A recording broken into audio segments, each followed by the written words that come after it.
అందరికీ నమస్కారం. ఇప్పుడే అందిన వార్త. రాష్ట్రంలో ఘోర ప్రమాదం, 60 మంది ప్రాణాలు గాల్లో. ఈ విషయాలన్నీ తెలుసుకునే ముందు వీడియోని పూర్తిగా చూడండి, అప్పుడే మీకు పూర్తిగా అర్థమవుతుంది.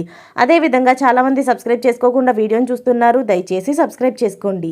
సబ్స్క్రైబ్ చేసుకోవడం వల్ల నేను చేసే ప్రతి వీడియో అప్డేట్ మీకు ముందుగానే నోటిఫికేషన్ రూపంలో వస్తుంది. అదేవిధంగా లైక్ చేయడం మర్చిపోతున్నారు, దయచేసి లైక్ చేయండి. లైక్ చేయడం వల్ల ఇటువంటి ఇంపార్టెంట్ ఇన్ఫర్మేషన్ చాలామందికి రీచ్ చేసిన వాళ్ళు అవుతాం.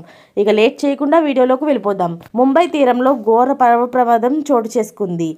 గేట్వే ఆఫ్ ఇండియా నుంచి ఎలిఫెంట్ ఐలాండ్కు 60 మంది ప్రయాణికులతో వెళ్తున్న ఓ బోటు ప్రమాదవశాత్తు మునిగిపోయింది. సమాచారం అందిన వెంటనే రంగంలోకి దిగిన Indian Coast guards rescue operation చేపట్టారు. 20 మందిని రక్షించారు.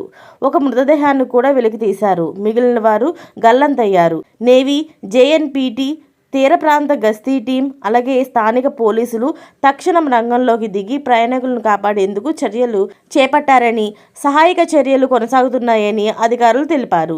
ప్రమాద ఘటనపై పోలీసులు విచారణ జరుపుతున్నారు. ఘటనపై మహారాష్ట్ర సీఎం దేవేంద్ర ఫడ్నవీస్ దిగ్భ్రాంతిని వ్యక్తం చేశారు. ఘటనపై పూర్తి వివరాలు తెలుసుకుని త్వరలో ప్రకటన చేస్తామని తెలిపారు. ముంబై గేట్వే ఆఫ్ ఇండియా సమీపంలో ప్రయాణికులతో వెళ్తున్న బోటు బోల్తా కొనసాగుతున్న రెస్క్యూ ఆపరేషన్.